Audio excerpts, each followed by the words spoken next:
저는 군대 생활만 42년을 했습니다. 참 무지무지했죠. 그러니까 군대 생활할 때 또 그중에서 35년을 사관학교 교수를 했으니까 국가로부터 받을 수 있는 혜택은 다 받았습니다. 그리고 아까 소개해서 말씀드렸듯이 저는 보고군장을 받았어요. 그래서 국가유공자입니다. 또 우리 아버님도 국가유공자세요. 전투하다 돌아가셨어요. 그래서 대대로 국가유공자이기 때문에 여기 서서 사기 안 쳐도 저 충분히 먹고 살아요. 국가에서 2중 보증, 3중 보장을 다 하고 있어요. 근데 제가 35년 동안 사관학교에서 교수를 하면서 저는 경제학을 하는 사람입니다. 그런데 경제학자들이 제일 고민이 두 가지가 있어요. 하나는 소득 분배 문제하고 고용 문제입니다. 현대사회가 될수록 점점 소득 분배가 불평등하게 되고 고용이 안 돼요. 그런데 이 두 가지 문제는요, 동전의 양면처럼 붙어 있어요. 다른 문제가 아니에요. 일자리가 없고 일자리가 불량하니까 소득이 낮은 거예요. 그러면 이 문제를 어떻게 해결할 것이냐? 경제학자들이 맨날 싸워봐야 해답이 안 나와요. 그래서 제가 예편을 하고 있는데 여기 박광길 회장님이 와서 경제연구소장을 해줄 수 없겠느냐 그런 얘기를 했어요. 근데 저도 이 네트워크 마케팅에 대해서 굉장히 인식이 안 좋았기 때문에 아이고 네, 거기 가서 사기 안 쳐도 충분히 먹고 사니까 너나 잘 먹고 잘 살아라 그랬거든요. 근데 하여간 사기 치는 거 아니니까 와서 들어보래요. 그래 저도 여러분들처럼 여기 앉아서 계속 들었어요. 듣고 이거 뭐 하는가 보자. 그러다가 내가 생각하는 거 사기가 아닌데 이래가지고 대전에 저쪽 송리산 석세스에서도 가보고 그래서 이제 이론적으로 이거 옳다 이렇게 생각한 거예요. 옳다. 그렇다면 나를 알고 있는 많은 사람들이 너 왜 그따위 짓 하느냐라고 했을 때도 네가 한번 알아봐라. 나는 내가 하는 일에 대해서 옳다고 생각한다는 자신이 생겼어요. 그래서 여러분들 앞에 이 강의를 하게 된 겁니다. 그런 것이지.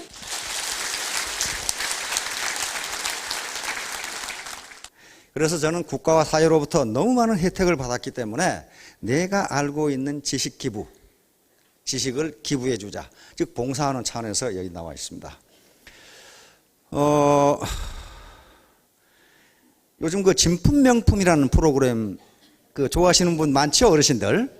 옛날 고서적이나 골동품들, 또 옛날 고가구라든가 자기 또 백자, 청자 이런 거 이제 하는 거. 어떤 독일에 고서적을 수집하는 수집가가 있었답니다. 근데 어느 날 자기 이 친구 집에 가서 우연히 물었습니다. 자네 혹시 대대로 내려오는 거 흔책 없나? 그러니까 이 친구가 대답하는 말이 몇 대째 내려오는 흔 성경이 하나 있는데 어떤 놈이 낙서를 잔뜩 해놔서 쓰레기통에 갖다 내버렸어. 그랬단 말이에요. 깜짝 놀랐죠. 그런데 뭐라고 돼 있던가? 그러니까 구텐 어떤 놈이 인쇄했다고 돼 있던데? 야, 이게 구텐베르크가 인쇄한 성경 초판은 수백만 달러를 하거든요, 이게. 몇 권 안 남아있으니까. 근데 왜 내버렸냐? 그게 수백만 달러짜리인데 왜 내버렸어? 그러니까, 어떤 놈이 낙서를 잔뜩 해놨어. 누가 낙서했는데? 마르틴 루터라고 한 놈이 낙서를 거기다 잔뜩 해놔가지고, 그거 아마 1달러도 안 나갈 거야. 그런데 내버렸어. 그건 수억 불짜리야. 그렇죠? 마르틴 루터가 거기에 메모를 해놓은 거란 말이야. 그러니까 이 자식은 그놈을 낙서라고 봤단 말이에요. 그러니까 어떤 것이 가치가 있느냐 없느냐 하는 것은 보는 사람의 눈에 따라 달려 있어요. 그 어마어마한 수억 달러 가치인데 이놈은 어떤 놈이 낙서해서 필요 없는 헌책이라고 본 거란 말이에요, 지금. 그 비슷한 얘기를 내가 텔레비전에서 봤어요. 우리 어르신들 구봉서 씨 잘 아시죠? 구봉서 선생님. 우리나라 코미디의 아주 선구자이십니다. 우리가 어려웠던 시절에 우리 국민에게 웃음을 줬던 분이에요. 구봉서, 서영춘, 또 비실이 그 양반.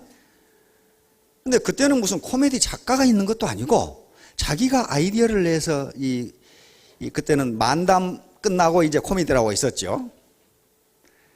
그런데 구봉서 씨가 선구자이기 때문에 그 집에 항상 후배들이 찾아왔답니다. 코미디를 지향하는. 근데 항상 구봉서 씨의 코미디는 소재가 신선하고 재미가 있었어요. 저도 구봉서 씨 굉장히 좋아하는데 텔레비전에서 얘기를 하더라고요. 그런데 그렇게 사시는 동안에 혹시 사모님께 화낸 적은 없습니까? 그랬더니 있다 이거야. 아주 하늘이 무너질 정도로 화를 낸 적이 있다 이거야. 자기가 코미디를 좋아해서 코미디를 해야 되겠는데 작가가 없으니까 소재가 없는 거예요. 그래서 청계천 헌책방을 두셨답니다. 청계천 헌책방을 아시는 분은 연세가 드신 분들이에요. 젊으신 분들은 청계천에 무슨 헌책방이 있었나 그러는데 청계천이 전부 다 헌책방이었거든요. 거기 뭐 고서가 많아요. 그래서 구봉서 씨가 하는 얘기가 헌책방을 주시다가 옛날 만담집을 발견했답니다. 옛날에 만담이라고 있었죠. 예. 고춘자 장소팔 씨가 하는 만담. 보니까 아주 풍부한 소재가 있는 거예요. 헌책이죠. 그래서 그걸 구입해가지고 후배들이 와서 그걸 훔쳐보면 안 되니까 책상 서랍 속 깊숙한 곳에 넣어놓고 후배들이 가면 소재 하나씩 꺼내서 그 이튿날 가서 하고 이렇게 했단 말이에요. 그러니까 후배들은 저 양반은 머리에서 왜 저렇게 아이디어가 많이 나오나 그런데 사실은 그 책 보고 한 거란 말이에요. 그런데 어느 날 후배들이 다 가고 내일 코미디 할 것 소재를 얻기 위해서 서랍을 열어보니 그 책이 간 곳이 없어. 그래서 부인을 불러가지고 여기 책 안 봤냐 그러니까 부인이 한다는 소리가 무슨 헌책이 있어서 쓰레기통에 갖다 내버렸다 이거야. 그런데 그때는 넝마주기라는 게 있었습니다. 큰 대바구니 등에 지고 집게로 닥치는 대로 이렇게 집어넣지요. 뭐 빈병, 깡통, 넝마, 무슨 종이. 그러니까 쓰레기통에 밖에 헌책이 있으니까 집어넣어서 가버렸죠. 그래가지고 길거리 뛰었다고 그런 얘기를 텔레비전에서 하더라고. 자, 부인이 보기에는 그게 아무 가치가 없는 헌책이지만은 구봉서 씨는 거의 생명과도 같은 책이에요. 엄청난 가치가 있단 말이에요. 그러니까 어떤 재화나 서비스가 어느 정도의 가치를 가지고 있느냐 하는 것은 보는 사람의 능력이 어느 정도냐, 그것을 보는 눈이 어떻게 되느냐, 거기에 따라 달려 있어요. 진품 명품에 대구에서 어떤 할머니 한 분이 조그만 책을 가지고 오셨어요. 그래 뭐 감정이원 또는 뭐 50만 원, 100만 원 이렇게 적었는데 저도 텔레비전 보고 기절 초풍을 할 뻔했어요. 1억이 넘어 1억이. 조그만 책이. 그거 무슨 책이냐 하면은 퇴계 선생이 그 책을 보고 거기다 낙서를 해놨어. 메모를 해놨어. 퇴계 선생이 이걸 다시 해설해가지고 어떤 건 동그라미 쳐가지고 이렇게 해가지고 이렇게 해놓고 그게 퇴계 선생이 본 책이야. 그게 확인이 됐단 말이에요. 감정위원들이. 그러니까 이게 보물이잖아요. 그 할머니가 보기는 어떤 놈이 낙서를 해놨나 그런데 퇴계 선생이 낙서를 해놨단 말이에요. 거기다가 이게 누가 보느냐에 따라서 그 가치가 60만 원, 100만 원이 될 수 있고 1억이 넘어갈 수도 있다 이 말이에요. 따라서 오늘 여러분들이 애터미 정보를 들으실 텐데 이런 정보를 어떻게 해석하느냐, 이 가치 있다고 생각하느냐, 가치 없는 그냥 하루 시간 낭비했다고 생각하느냐 하는 것은 각자의 판단에 달려 있습니다. 자, 우리가 성공을 하기 위해서 이 자리에 오셨는데요. 성공의 개념이 전통사회 20세기로 21세기에 약간씩 다릅니다. 전통사회에서는 과거 시험 열심히 공부해서 과거 합격하면 권력과 재물과 여자가 한꺼번에 생겼습니다. 다시 말하면 평생이 보장되었다. 그러나 우리가 일제 강점기를 거쳐 근대 농경사회를 거치며 산업사회에 이르기까지는 약간 성공의 개념이 바뀝니다. 다시 말하면 그때든 이제 점점 고급 공무원이라든가 권력이 중요하긴 했지만은 사자 돌림 직업이 굉장히 각광을 받았어요. 사자 돌림 직업을 가졌다는 이유로 평생 잘 먹고 잘 살았습니다. 존경받고 성공하고 출세하고 그렇게 여겨졌어요. 그러나 21세기에 들어오면서 사자 달린 직업을 가졌다고 해서 성공하는 게 아닙니다. 어떤 특정한 직업을 가졌기 때문에 출세하고 성공한다. 그건 없어졌어요. 무슨 직업이든지 그 중에서 특출하게 잘하지 않으면 성공할 수 없다. 이런 시대가 된 겁니다. 그리고 이미 성공하고 출세할 수 있는 기반이 닦여져 있는데 그렇게 된 사람을 우리는 성공했다, 출세했다 그렇게 하지 않습니다. 오늘날 우리 사회에서 성공했다, 출세했다는 누가 알아주지도 않는데 의로운 일, 자기가 좋아서 하는 일을 아주 우직하게 추진해서 자기 목표를 달성한 사람을 우리는 성공했다, 출세했다. 출세는 세상에 나오면 출세지만은 여기서 말하는 출세의 개념은 불특정 다수 사람들에게 도덕적 영향력을 미칠 수 있는 사람은 그건 리더십으로서 출세한 거예요. 자, 이 사람들이 그런 사람들이에요. 출세하고 성공한 사람들이에요. 여기 아는 사람 하나 나오네, 이제. 안 된다고 하는 걸 누가 알아주든 알아주지 않든 우직하게 추진해서 그 분야에서 자기 목표를 달성하는 것, 이게 성공이란 말이에요. 자, 그러면 이제 목표, 꿈이 있어야 되고 그 꿈이 없는데 무슨 놈의 성공이 있겠어요. 이 꿈을 이루기 위해서 도대체 나는 뭘 해야 되느냐 하는 것을 반드시 생각하셔야 됩니다. 만약에 현재 여러분들의 삶이 만족하지 못하시다면 내가 5년 전에 무슨 꿈을 꾸었던가, 내가 5년 후에는 어떤 사람이 되겠다고 생각했던가, 그게 구체적으로 있었던가 한 것을 한번 생각해 보시기 바랍니다. 아마 그것이 막연했거나 또는 없었거나 둘 중에 하나일 거예요. 그래서 이제 애터미 쌍기역, 세븐 쌍기역에 대해서 강의를 해가고 있는데 우선 꿈입니다. 꿈이 있어야 되고 이게 깡다고 있어야 됩니다. 이 칼이지, 용기. 용기가 물러 터져가지고는 성공 못해요. 이게. 그 다음에 끈, 네트워크. 지금 네트워크입니다. 네트워크 있어야 되고, 꽤, 지금 위즈덤에 대해서 계속 지금 강의를 하고 있습니다. 다시 말하면 지혜가 있어야 돼요. 지혜. 오케이, 다음. 그러려면 이제 세 가지 공부를 해야 되는데, 공부라고 하면 진저리가 나시는 분들이 있을 거예요. 뭐 수학 공부, 영어 공부, 그것만 생각하시는데, 그것도 공부는 공부예요. 공부는 공부인데, 우리 조상들이 말하는 공부는 그것이 아니었어요. 공부는, 우리 조상들이 말하는 공부는 그것이 수신이었습니다. 수신. 몸을 닦는 것이었단 말이에요. 수신. 그러니까 머리도 몸이고 마음도 몸이고 우리 육체도 몸이에요.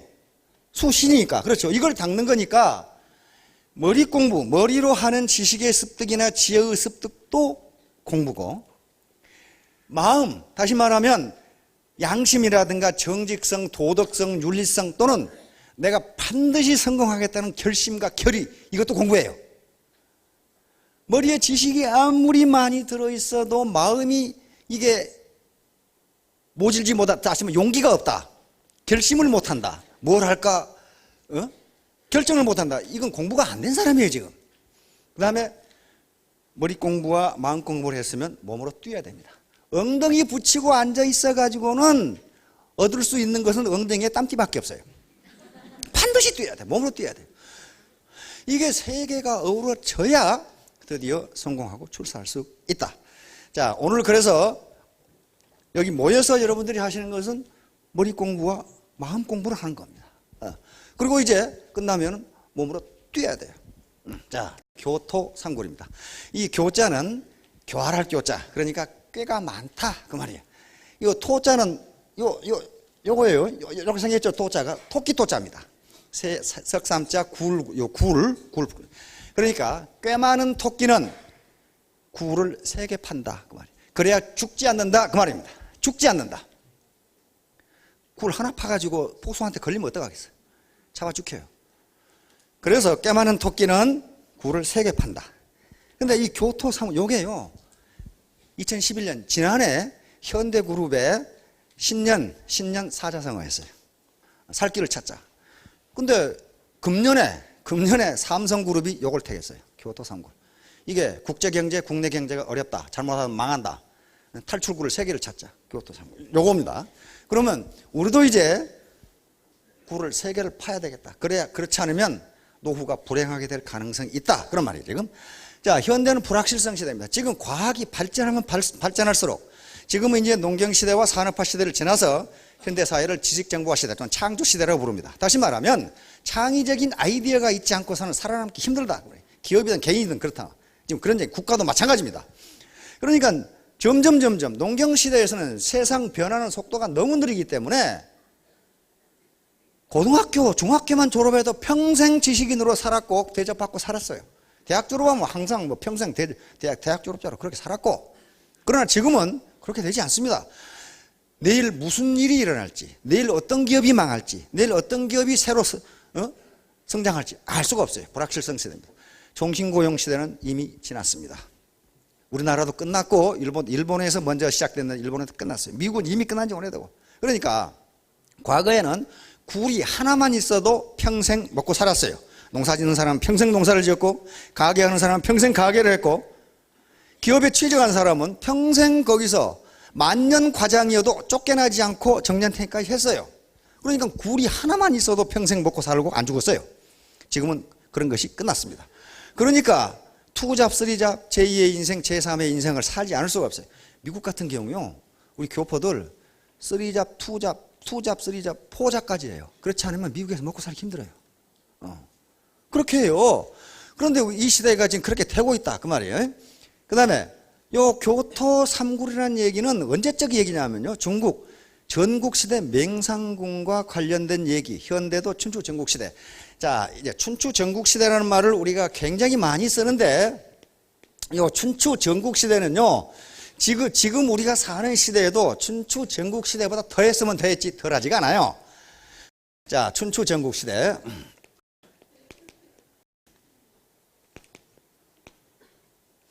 이 춘추 전국시대에 있었던 여러 가지 사람들의 전략이라든가 사상 이런 것들이 현대에도 그대로 적용되고 이때 이 스토리가 가장 많습니다. 그러면 이 춘추 전국시대는 지혜의 창고이고 요 교토 삼굴이라는 것도 전국시대에 있었던 얘기인데 이게 지금 뭔가 하는 얘기예요. 우리는 요 춘추 전국시대가 어떤 시대인가 하는 것을 이 매크로적인 거시적인 그 구도를 알고 있으면 이야기의 실체를 알 수가 있습니다. 자, 춘추 전국시대란 무엇인가? 우선 요 춘추 시대하고 전국 시대는 다릅니다. 이게 이어지는 시대, 춘추 시대는 공자님이 노나라 분인데 노나라의 역사를 썼는데 공자님이 쓰신 이 역사책이 요 춘추 시대를 커버하고 있어요. 그래서 공자님이 쓰신 역사책 제목이 춘추예요. 그래서 이 시대를 춘추시대라고 부릅니다.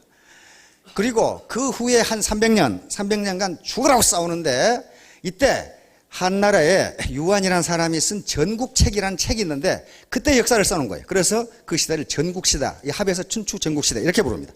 그러면 이 시대가 언젠가? 중국의 역사 그러니까 이게 왜 남나라 역사를 하나 하는데 그렇지 않습니다. 이게 황하문명이에요. 그 당시 무슨 옛날 고대에 뭐 국경이 있던 것도 아니고 사람이 너희는 한족 우리는 한민족 그런 게 없어요. 전부 다 같은 그 황인종들이에요. 그러니까 서로 섞여 살았어요. 그래서 우리가 지금 황하문명권에서 소화하는 그 나라입니다. 사망오제 이건 전설 연임금, 운임금, 요순시대 그 말 하죠. 이건 전설시대입니다. 기록은 있는데 물증이 없어요. 그런 분들이 있었다는 물증이 없어. 사마천의 사기에도 기록은 자세하게 나옵니다. 연임금이 어떻게 했다, 순임금이 어떻게 했다. 요 시대가 전설시대인데 요 시대는 우리나라로 따지면 단군시대입니다. 단군시대하고 딱 일치해요. 그러고 나서 하나라는 나라가 섰는데 역사학자들은 하나라를 나라로 인정하지 않습니다. 왜? 기록은 있는데 물증이 없어. 역사 사실이 없어. 그러나 중국은 자기 역사로 인정을 합니다. 그 다음에 상나라, 이때부터는 상나라도 원래는 없었던 나라로 알았는데 마지막 수도인 은허에서 갑골문이 나오면서 이런 나라가 있었구나 역사시대로 들어갑니다. 자, 이 나라가 망하고 주나라라는 나라가 씁니다. 주나라 무왕이 강태공을 군사로 영입하면서 그 아버지 문왕이 했는데 강태공의 힘을 빌려가지고 천하를 통일합니다. 이게 주나라예요, 이제.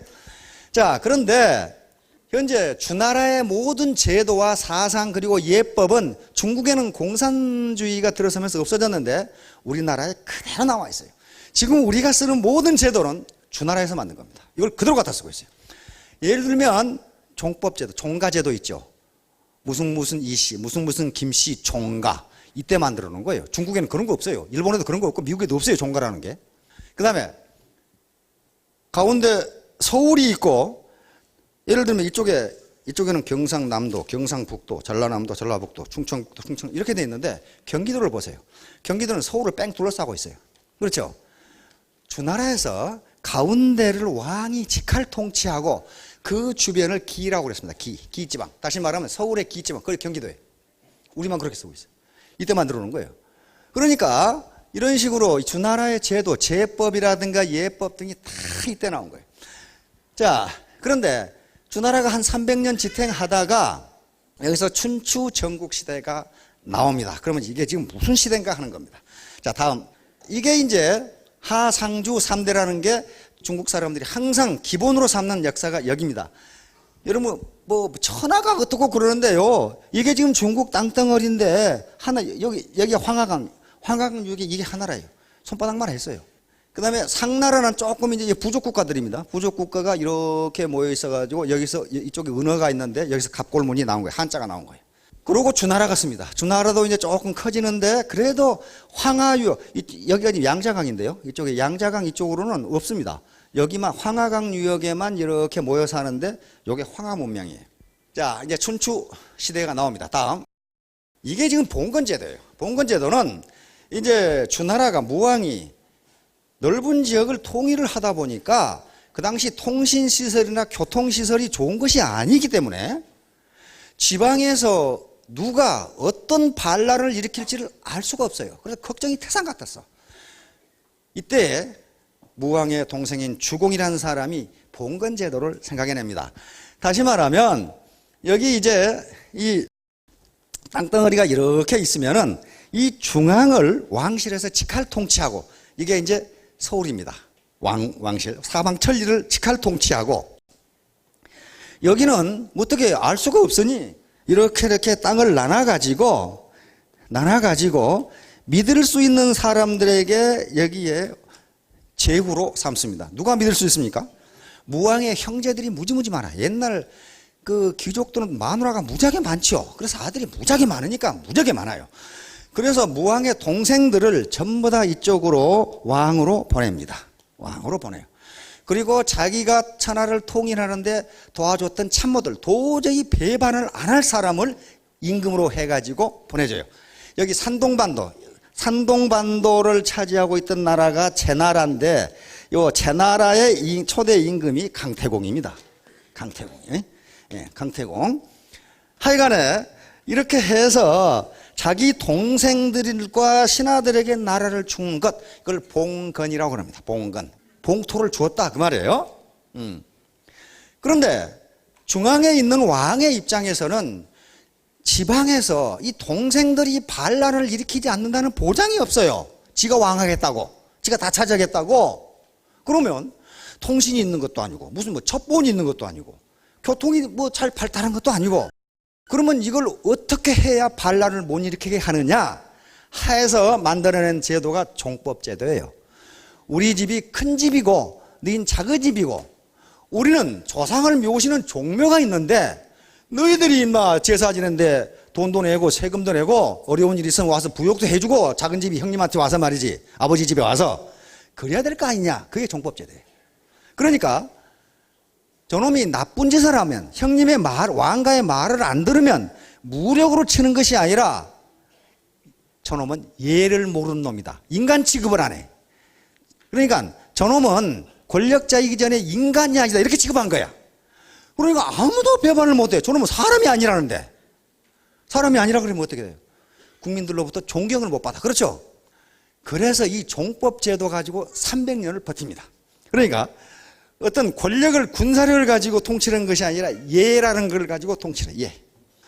자, 그런데 문제는 어디가 있냐면은 한 300년 지나니까, 처음에는 형님하고 동생만 살았는데 300년 지나니까 그 후손들이 저놈하고 나하고 무슨 관계가 있는데 이렇게 된 거야. 이제 제후들이 저놈이 우리 형님이라는데 글쎄 난 모르겠다 이게 지금.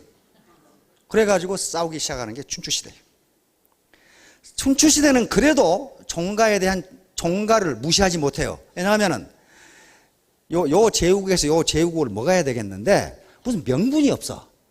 명분을 만들어야 칠 거 아니에요. 지금 치는데 뭘 가지고 명분으로 삼냐 하면은 너 종가에 세금 냈어 안 냈어, 요거 가지고 삼는 거야. 이제 저도 내기 싫은데 요 놈이 아주 비도덕적인 놈이라 내가 손을 봐주기 위해서 친다, 그런 식으로 친 거야. 이게 노골적으로 내가 강해지기 위해서 친다 그러면 안 되잖아요.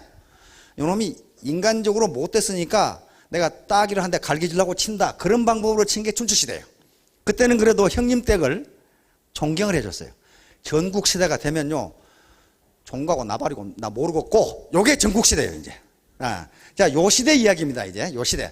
그런데 여태 왕이 있고 제후들이 이렇게 경대, 이 사람들도 전부 다 뭘 가지고 있냐면 자기 봉토를 가지고 있어요. 자기 땅을 가지고 있어. 자기 군대를 가지고 있고, 요 사가 있는데 선비라는 개념은 우리 조선에서 만들어낸 개념이고, 이 사는요 무사입니다. 무사. 그러니까 평시에는 국가의 행정을 보고 전투가 벌어지면 갑옷 입고 칼 차고 나가서 전투하는 병력들이에요. 이게 사. 자, 이렇게 구성이 되어 있어요. 자, 그다음. 그래서 춘추시대 이런 나라들이, 여기 주나라 요 낙양이 낙양이라고 돼. 원래 수도가 여기는 이쪽으로 옮겼어요. 이쪽에 쫓겨났어요. 그러니까 이때부터 이쪽으로, 여기서 이쪽으로 옮겼다는 건 뭡니까? 이제 제후국을 당하지 못하는 거예요. 중앙 왕실이 권위가 떨어진 거예요. 수도를 옮겼어요. 그래서 이때부터를 춘추시대라고 부릅니다. 이제 중앙의 권위가 먹혀 들어가지를 않아. 이제 전국시대 다 망하고 없죠. 춘추시대가 지나면서 하나하나 옆에 놈을 잡아먹어. 힘이 없던 진나라가 커지기 시작해. 진시황 아시죠? 요게 커지기 시작해. 이쪽으로 이렇게 지금 커져요. 이 시대에 요 제나라의 맹상군이라고 하는 사람이 나타난 거예요. 맹상군은 제나라 사람인데요. 맹상군의 아버지는 전영이라고 하는 제나라의 왕손입니다. 제나라의 장군이자 제나라의 재상이었어요. 그러니까 제나라 귀족이죠. 제나라 공자예요. 무지무지 잘 살았겠죠.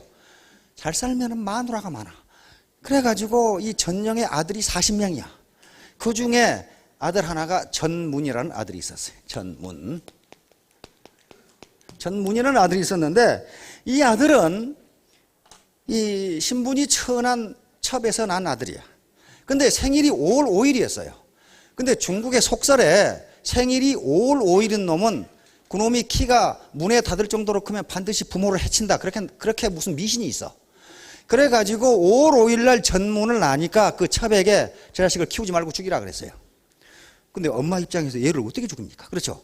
그래서 이 엄마가 아들을 전문을 몰래 기렸어요. 몰래 기를 만도 하지요. 아들이 40명이나 되니까 어떤 놈이 그런지 죽었는지 모를 거 아니에요, 지금. 몰래 길렀어요. 그런데 이놈이 장성을 하게 됐어. 장성하게 되니까 그 형들이 많으니까 형들이 그래도 아버지를 한번 만나보고 인사라도 드려야 될 거 아니냐. 아버지를 한 번도 못 봤거든. 그래서 그 어머니하고 아버지한테 가서 인사를 드렸단 말이에요. 형들이 주선해가지고. 그런데 엄마는 어떻게 하겠어요? 사신 한번 떨죠. 여긴 재상이고 이건 첩이야. 그러니까 이 전영이라는 재상이야. 노발대발한 거지. 그래 키우지 말라는데 말이야 키웠다고. 엄마는 아무 말도 못하죠. 그래 이 전문이 아버지한테 물었어요. 아버님 5월 5일 날 태어난 아들을 왜 키우지 말라고 했습니까? 그러니까 이놈아 전통적으로 5월 5일에 태어난 놈은 그놈의 키가 문에 닿을 만큼 크면 부모를 반드시 해친다고 되어 있다. 그래서 못 키우게 한 거다. 이렇게 대답을 했단 말이에요. 그러니까 전문이 그럼 아버지 인간의 생명은 하늘로부터 받아서 태어나는 겁니까? 문에서 받아 태어난 겁니까? 이렇게 물었단 말이에요. 갑자기 돌변스러운 질문에 전영이 아무 말도 못하고 있으니까 전문이 만약에 하늘로부터 받아서 인간이 태어난다면 생명을 받아 태어난다면 아버님은 걱정하실 필요가 없고 왜냐하면 하늘이 알아서 하실 테니까. 그 다음에 문에서 받아서 태어난다면 문의 높이를 무지무지하게 높이 하면 그 정도 키가 큰 놈은 없을 거 아니냐 그 말이야. 그러면 되는 거지. 그거 들어보니까 그럴듯하거든. 그래서 그 뒤로 이 아들이 아버지를 계속 컨설팅하게 됩니다. 아버지한테 뭐라 했냐면은 저는 뭡니까? 내 아들이지. 내 아들은 아버지한테 뭡니까? 손자지. 그 손자의 아들은 뭡니까? 현손이지. 그 현손의 아들은 또 뭡니까? 이러면 뭡니까? 이러면 아이가 내가 어떻게 알아? 그랬단 말이에요. 그러니까 전문이 아버님 보십시오. 아버님의 재산은 창고에 금은보화가 넘쳐나고 저쪽 궁궐에는 아름다운 미녀가 넘쳐나고 가축이 넘쳐나는데 백성들은 지금 헐벗고 있습니다. 선비들은 전부 굶주리고 있습니다. 아버님이 장군을 했고 이 나라 재상을 했는데 이 제나라의 땅을 한 평이라도 넓혔습니까? 그것은 뭐 때문에 그러느냐? 아버님 밑에 인재가 없기 때문에 그렇습니다. 이렇게 된 거야. 그러니까 그 전영 재상이 들어보니까 그 맞는 얘기야 지금. 자기는 잘 먹고 잘 사는데 백성들이 지금 힘들단 말이야. 그래서 이 전문한테 자기 전문을 자기 후계자로 삼고 빈객들을 대우하도록 합니다. 그러니까 이분이 바로 맹상군이라는 사람이에요. 이 사람이 이렇게 많은 빈객들을 식객들을 아주 그 신분에 관계없이 대접한다는 소문이 드니까 전국에서 인재들이 구름같이 몰려들었어요. 사기에는 3,000명이라고 되어 있습니다. 그런데 이런 식으로 맹상군이 현명하고 그 다음에 덕망이 있다는 소문이 나니까 앞에 전국시대 진나라부터 시작해서 각 나라 임금들이 맹상군을 자기의 재상으로 쓰려고 합니다. 근데 그때 이쪽에 그 전국시대 가장 강한 나라가 진나라였어요. 진나라 소왕이라는 사람이 맹상군을 불렀어요. 우리나라에 와서 재상을 좀 하게. 다시 말하면 오늘날 같으면 국무총리를 시켜주겠다 이게 지금. 그래서 두 번째 불러서 맹상군이 진나라에 가자 소왕은 국무총리를 하라고 재상을 하라고 재상으로 임명을 합니다. 근데 임명을 하면은 어떻게 됩니까? 그 옆에 붙어 있는 놈 중에 재상을 하고 싶은 놈이 있는데 그 놈이 또 모함을 하죠. 소왕한테 쏘삭쏘삭 그랬어요. 폐하, 저놈은 근본적으로 제 나라 놈이기 때문에 제 나라하고 진 나라하고 이익 충돌이 생기면 제 나라 편을 들 겁니다. 그러면 진 나라가 손해를 봐가지고 진 나라가 망합니다. 자식을 죽이십시오. 소왕이 들어보니까 그럴듯하거든. 그래서 당장 이 자식을 잡아가지고 감옥에 가둬가지고 내일 죽여버리려고 이제 감옥에 가다 놨어요. 이거 큰일 났잖아, 이거. 큰일 났잖아, 이거. 도망가야 되는데.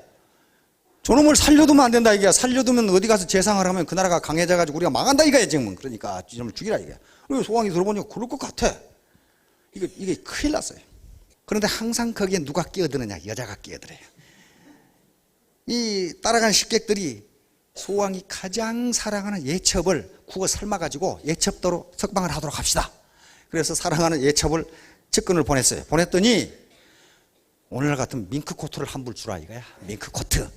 여우 겨드랑이 가죽이 무지무지 부드럽다네.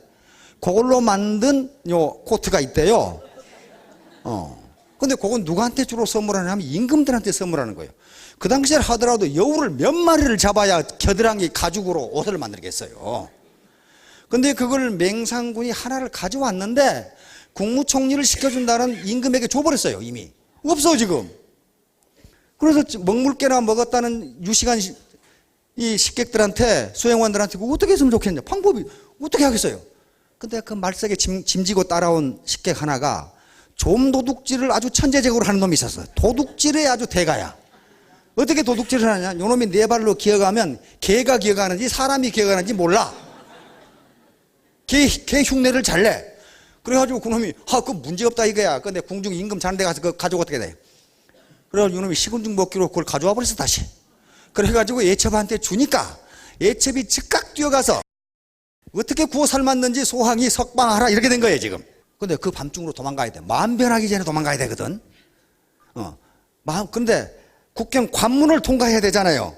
통과를 하면 통행증이 있어야 되는데 또 통행증 위조의 전문가가 있었어 거기 이제 수행원 중에 통행증을 위조해가지고 함곡관이라고 하는 관문을 넘어야 국경을 넘게 됩니다. 함곡관은 굉장히 험한 중국에서 가장 유명한 관문 중에 하나죠. 함곡관 양쪽으로 이렇게 벼랑이 아주 낭떠러지가 이렇게 있고 여기에 골짜기가 8km가 되는데 여기에 관문이 있단 말이에요. 그러니까 도망을 못 가 여기를 막아버리면. 그런데 함곡관에 도달을 했는데 소왕은 이미 저 자식을 죽여야 하는데 하고 있다가 감옥에 가보니까 도망가고 없어. 그러니까 추격들이 쫓아오고 있는 게 잡아 죽이려고 지금. 그런데 함곡관이 문을 열어야 되는데 문을 언제 여냐 하면 닭이 울 때 문을 열게 돼 있어요. 근데 밤중에 무슨 놈의 닭이 울어. 그런데 수행원 중에 닭 울음소리를 기가 막히게 내는 놈이 또 한 놈이 있었단 말이에요. 그 놈이 닭 울음소리를 내니까 동네 닭들이 놀래가지고 죄다 울어제게 이제. 그러니까 이 문지기가 새벽된 줄 알고 문을 열어버려서 그래서 도망갔어요. 이것이 소위 유명한 계명구도라고 하는 겁니다. 개 흉내를 내서 도둑질을 한다 그 말이에요. 이게 사자성어가 맹상군에서 나왔어요. 이 말은 무슨 말이냐 하면요, 이 좀도둑하고 닭울음소리 잘 내는 요 형편없는 놈들을 맹상군이 식객으로 잘 대접을 하니까 먹물개나 먹은 선비들이 뭐 저런 무식한 놈들을 식객으로 대접하느냐 말이야. 그리고 같이 밥도 안 먹으려고 그래서. 근데 맹상군이 죽을 위기에 처했을 때 맹상군을 구한 사람은 선비들이 아니라 이 사람들이었어요. 다시 말하면 인간의 재능이라는 것이 무슨 재능을 가지고 있건 그것은 소용이 있다 그런 말이에요. 언제 어떻게 쓸지를 모른다. 그래서 그걸 존중해 주는 것이 맹상군이었어요. 이렇게 해서 제 나라로 오니까 제 나라 임금이 깜짝 놀랐어요. 즉각 재상으로 명했어요. 가만 놔뒀다가 어떤 놈이 데려가게 생겼거든. 네, 명부를 했죠. 요것은 이제 맹상군에 대한 얘기를 쓰면서 사마천이 맹상군 열전 맨 마지막에 쓴 겁니다. 태사공 왈 그래가지고 명불허전. 다시 말하면 사마천은 역사를 쓸 때에 그냥 들어서 쓴 것이 아니고 현장에 직접 가봤어요. 정말 그랬는지. 그래서 맹상군의 봉지인 설당을 가보니까 아이고 이게 뭐 깡패들도 많고 건달이 많아 이놈의 땅이. 그래서 이 어르신들은 노인들한테 물어봤어. 왜 이렇게 깡패가 많냐 이게. 건달이 많고 거친 놈이 많아. 어르신이 대답하는 말이 맹상군이 식객들을 좋아해서 아무나 동등하게 대우했기 때문에 전국의 건달들이 다 모여들었다 이게 여기. 그래서 그 후손들이 살아서 이렇게 건달들이 많다 이게 지금. 그래서 사마천이 맨 끝에다 명불허의, 즉 맹상군이 식객을 잘 대접했다는 게 헛된 전달이 아니었구나 그 말을 쓴 거예요. 그래야 오늘날 우리가 쓰는 명불허전이라는 말이 여기서 나온 거예요. 자, 다음. 자, 교도 삼고. 자, 그렇게 이제 재상이 돼 가지고 식객들을 계속 대접을 하는데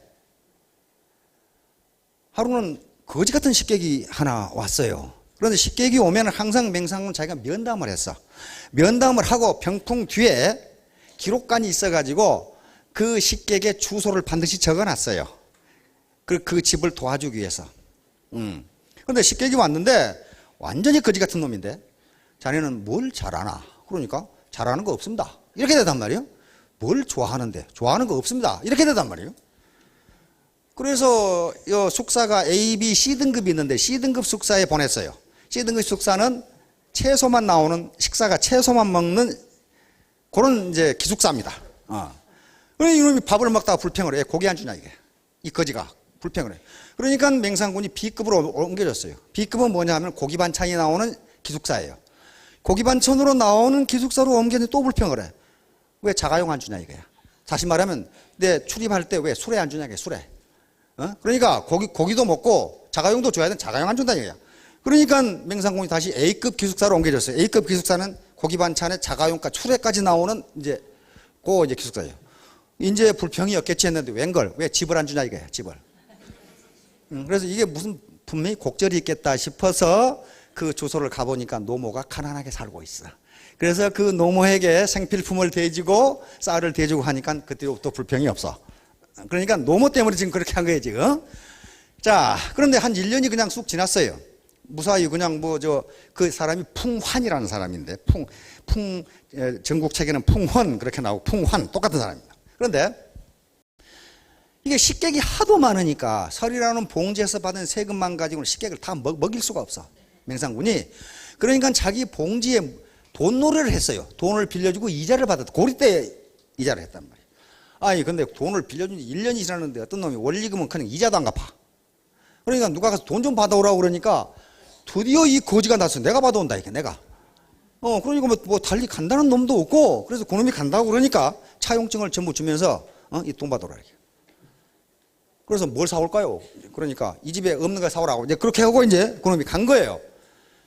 갔는데 부자들한테 아주 큰 부자들도 있었기 때문에 부자들한테는 이자를 받아가지고 가난한 사람들은 이자는커녕 지금 아무것도 낼 형편이 못 되잖아요 지금.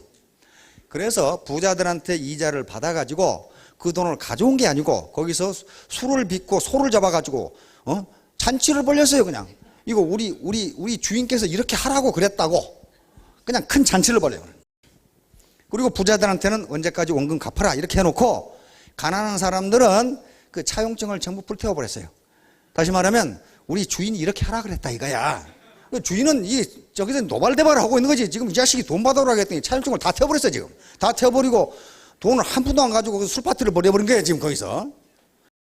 그러나 와서 왜 그렇게 됐느냐. 그래서 맹상군에게 이 풍환이 설명을 합니다. 일국의 재상인데 그 백성이 재상님의 이 식구들이나 같은 사람인데 그 사람들에 대해서 생각해 본 적이 있느냐 이게. 지금 호지책이 어려운 사람들이 있는데 거기서 돈 벌어가지고 여기서 식객 먹인다는 게 말이 되겠냐 이런 얘기를 한 거야. 그럼 자네 뭐 싸웠냐 그랬더니 이 집에 창고에는 금은보화가 가득하고 뒤채에는 미녀들이 가득한데 이 집에 없는 것이 의밖에 없는 것은 의입니다. 의로움이란 게 없어서 그걸 사왔습니다. 그런 거야 이제. 그래가지고 또 1년 지났어요 그냥 껄껄껄 웃고 말았는데 1년 지났는데 그 민왕이라는 제나라 왕이 요 맹상군을 재상에서 해임시켜버렸어요. 왜냐하면 왕은 밑에 사람이 너무 백성들부터 존경을 받고 능력이 있으면은 그걸 죽입니다. 반드시 죽여. 난세에는 똑똑한 놈이 필요한데 치세가 되면은 무지무지 멍청하고 말 잘 듣는 놈이 제일 좋아요. 그래서 고래로 왕들은 밑에 똑똑한 신하가 나오면 반드시 뭔가 뒤집어 씌워서 죽였어요. 맹상군이 그 위기에 처해 있습니다. 그래서 풍한이, 그 식객은 다 떠나고 먹을 것이 없잖아요. 권력도 없어져 버렸잖아요. 이거 죽게 생겼거든. 그래서 풍한이 설당으로 가십시다. 설당에 가니까 백성들이 우리 맹상군 대가 모신다고 난리 법석이야. 뭐 그때 통신이 있고 뭐 신문이 있는 것이 아니까 사실은 이랬다 그런 것이 아니거든. 하여간 주인이 그랬다고 해서 주인이 우리 맹상군 영감이 차용증 다 불태워버리고 잔치해 주라고 해서 해줬다. 그러니까 그쪽 백성들은 그런 줄 알죠. 그러니까 맹상군이 온다고 그러니까 200, 200까지 나와가지고 맹상군 만세를 부른 거야. 그러니까 맹상군이 풍한에게 하는 얘기가 자네가 사왔다는 의가 이거라는 걸 이제 알았네. 그랬단 말이에요. 근데 맹상군이 이제 굴 하나 팠습니다. 그런데 앞으로 굴을 2개를 더 파지 않으면 주인께서는 잡아 죽습니다. 살지 못합니다. 그런다. 앞으로 제가 굴을 2개 더 파겠습니다. 하나는 팠다 얘기야. 지금 이 옛날에 파놨죠. 이쪽에 지금 몸을 의탁할 곳을 만들어 놨어요. 백성들이 배쳐가지 않아 거기 가면. 저놈 죽여라 안 그런단 말이에요 지금. 그래서 금은보와 맹상군이 가지고 있는 살림살이를 다 싣고 옆에 있는 제후 양나라로 가가지고 양나라 임금에게 풍한이 맹상군이 지금 해임됐는데 이 사람을 맨 먼저 재상으로 등용한 나라가 천하를 차지할 겁니다. 안 그래도 지금 양나라의 해왕도 맹상군을 재상으로 삼고 싶은데 금 500근을 가져와서 그러면서 맹상군을 이제 빨리 모셔오십시오. 이렇게 된 거야 이제. 그래가지고 금 1000근에다가 가득 보물을 싣고 맹상군한테 갔어요. 갔는데 풍한은 먼저 와가지고 오면은 반드시 거절하십시오. 이렇게 된 거예요 이제. 3번 이상 계속 거절하라고 했단 말이에요. 그러니까 어떻게 됩니까? 금은보화가 점점 많아져. 아이고 적어서 그런가 보다. 그러면 국경을 통과할 때 그 제나라 임금에게 보고가 되겠죠. 양나라에서 보물을 싣고 가서 맹상군을 모셔가려고 그럽니다. 이게 첩보가 들어가겠죠 왕에게. 그러니까 민왕이 깜짝 놀래가지고 저 자식을 뺏겼다가는 큰일 나겠다 싶어가지고 다시 재상으로 고용을 합니다. 그러면서 봉지를 더 주고 보물을 더 줘요. 이제 굴 2개 팠습니다. 그런데 굴 2개만 가지고는 곧 죽습니다. 하나를 더 파야 됩니다. 3개가 있어야 삽니다. 그 무슨 굴? 그건 내가 알아서 팔 거니까. 조금 불민한 임금의 민왕을 풍한이 설득을 해가지고 제나라의 종묘를 맹상군의 영지에다 건설하도록 만듭니다. 종묘. 서울 가면 종묘 있죠. 역대 임금의 위패를 모시는 사당이야. 그러니까 종묘가 있는 것을 어떤 놈이 군대가 간다. 그러면 대역죄로 맞아 죽거든. 그러니까 아무도 종묘가 있는 땅은 쳐들어가지를 못해요. 그래서 종묘를 맹상군의 영지에 만듭니다. 그것이 끝나자 풍한은 맹상군에게 이제 굴 3개 다 팠습니다. 이제 고침 높은 베개를 베고 편하게 주무셔도 간섭하는 놈이 없을 겁니다. 그 뒤로 맹상군은 수십 년 재상을 했는데 아무도 간섭하는 놈이 없어. 그걸 누가 지금 조상의 이 제나라 임금님들의 역대 임금님들의 위패가 모셔진 종묘 있는데 어떤 놈이 쳐들어오겠어. 자, 이와 같이 현대 사회도 불확실성 시대, 춘추 전국 시대와 같은 시대라고 본다면 굴 3개는 있어야 아마 살아남으실 겁니다. 지금까지 여러분들은 굴 1개 파왔죠? 지금까지 해온 것이 굴 하나예요. 그것 가지고 지금까지 살아남으셨잖아요. 어떤 건 살아남았어요. 안 죽고 살아남았어. 그 굴이 지금 그 역할을 해준 거거든요. 뭐 회사에 있었건 구멍가게를 했건 뭐 미장원을 했건 노래방을 했건 하여간 그거 가지고 그 굴 속에서 살아왔어요. 근데 그게 잘 안 돼. 굴 2개를 더 파야 되는데 1개는 지금 국가에서 파고 있어요. 국민연금. 그거 파고 있어요. 근데 좀 굴이 좀 작아 그게. 그것만 가지고 목숨을 이 안전이 보장이 안 돼요. 그러면 굴을 하나 더 파셔야 됐는데 제가 생각하는 굴 하나는 애터미 굴을 파서 여기서 팔만한 것인지를 한번 생각해 보시라 그 말이에요 지금. 이게 내 생명을 보장해 줄 수 있는 굴인지를 그 제가 판단할 수 없어요. 스스로 정보를 수집해서 판단해 보셔야 돼요. 풍한처럼. 그래서 이 굴이 정말 안전한 굴이라 생각하신다면은 베개를 높이 비고 주무셔도 된다. 그런 말이에요, 지금. 예, 요게 토끼굴이에요. 요 토끼굴. 요걸 3개를 팔아. 그 말이에요, 지금. 자, 다음. 3개 지금 굴을 가져야 하는 시대입니다. 옛날에는 굴 하나만 있어도 농사 지었어도 평생 먹고 살았어요. 자식 공부시키고 다 했습니다. 회사에 취직해서 평생 정년퇴임까지 할 수 있었어요. 지금은 그렇게 되지 않는다는 말이에요. 그 굴 하나 가지고는 안 된다는 거예요. 자, 탈도지. 요건 손자병법에 나오는 얘기입니다. 또 토끼가 또 나와요. 손자병법. 구지편에 나오는 얘기인데 손자병 범위가 뭡니까? 적을 어떻게 물리치느냐 하는 방법이죠. 여러분들의 적은 뭡니까? 경제적 어려움이라는 적이에요. 요 적을 어떻게 물리칠 것이냐? 탈토지세. 요 토끼가 또 나와요. 어떻게 하느냐? 토끼가 올무에 걸렸다가 올무에 빠져나와서 도망가는 걸 생각해 보세요. 정말 뭐가 떨어지도록 도망가겠죠? 그렇게 빨리 움직여라. 그런 말이에요. 그런데 아주 기가 막힌 말이 있어요. 시여 처녀 후여 탈토. 이렇게 돼 있어요. 시작은 처녀처럼, 후에는 도망가는 토끼처럼 빠르게 하라. 그런 말이에요, 지금.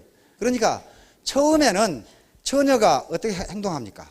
막 천방지축으로 날뛰고 그럽니까? 그건 처녀가 아니에요. 분명히 아닐 거예요, 그건. 처녀의 행동은 매우 조심스럽고 정숙하고 한번 살펴보고, 그게 처녀예요. 있는 듯 없는 듯. 제가 한 말이에요. 손자가 한 말이에요. 손자 병법에 구지편에 이 말이 나와 있어요. 처음에는 처녀처럼, 나중에는 올무에 걸렸다가 도망가는 토끼처럼 신속하게 적을 치지 않으면 이길 수 없다. 그런 말이에요, 지금. 저기 항거할 시간을 주지 말라. 이렇게 돼 있어요. 그러니까 여러분들이 처음에 애터미 사업 구를 팔 것인가 말 것인가를 결정하시기 전까지는 처녀처럼 하라, 이게.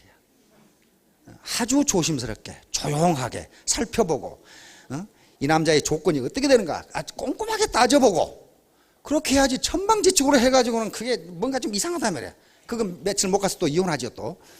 그렇게 되니까. 그러나 일단 옳다고 생각하면 덫에 걸렸다가 달아난 토끼처럼 부지런하게 하라, 그 말이에요. 그래야만 적이 항거할 시간이 없다, 요 말이에요. 자, 그래서 탈토지세로 패러다임, 요 생각을 바꿔야 되고, 그 다음에 탈토지세로 경제적 어려움에서 벗어나야지. 아이고 천천히 하지 뭐, 천천히 할 시간이 없어요. 이런 식으로 신속하게 위기를 탈출해야지. 여기서 기어 올라가 가지고 이렇게 안 된다, 이 말이에요. 지금 탈토지세입니다. 토끼가 탈출하는 것처럼 신속하게 행동하라. 자, 토마스 쿤이라고 한 양반인데 패러다임이라는 말을 쓰신 분입니다.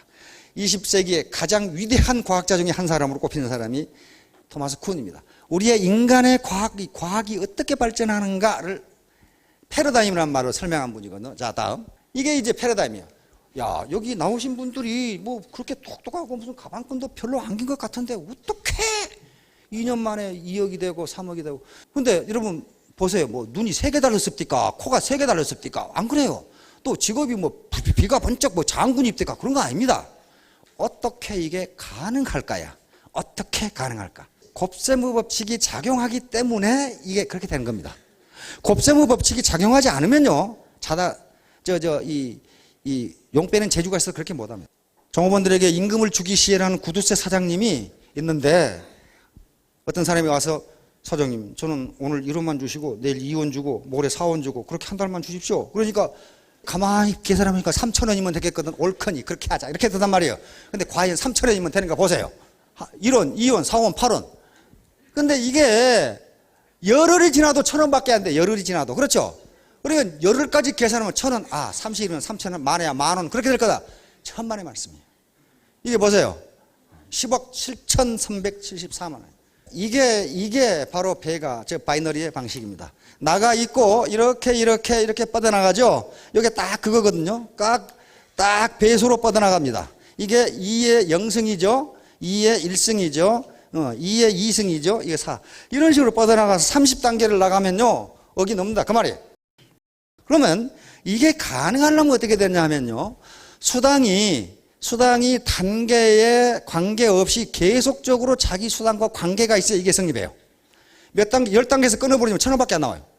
그렇잖아요. 그래서 거의 대부분 아마 네트워크는 10단계에서 끝나버릴 겁니다. 근데 애터미만 특별하게 1,000단계가 넘어도 그냥 주기로 돼 있어요. 그러니까 이게 가능해요. 안 그러면 불가능합니다. 자, 다음. 이런 복사지를 50번 접으면 얼마나 될 것인가? 50번 접어보세요. 그게 태양까지의 거리입니다. 1억 1,258만 킬로미터예요. 51번을 접으면요, 태양에서 지구의 태양까지 갔다가 다시 돌아와요. 그 거리예요. 그게 안 될 것 같은데 집에 가서 자녀들한테 로그 함수로 계산해 보라고 그래서요. 단 1분이면 계산해요. 아이고, 태양까지 거리네? 그렇게 나와요. 그러니까 이게 이게 바로 네트워크에 올리니까 여기 오신 분들이 2년 만에 3년 만에 2억 8억이 된 거예요. 지금 자기 능력이 아니라 이런 배가 원리가 작동하니까 그래요. 이게 없으면 안 돼요.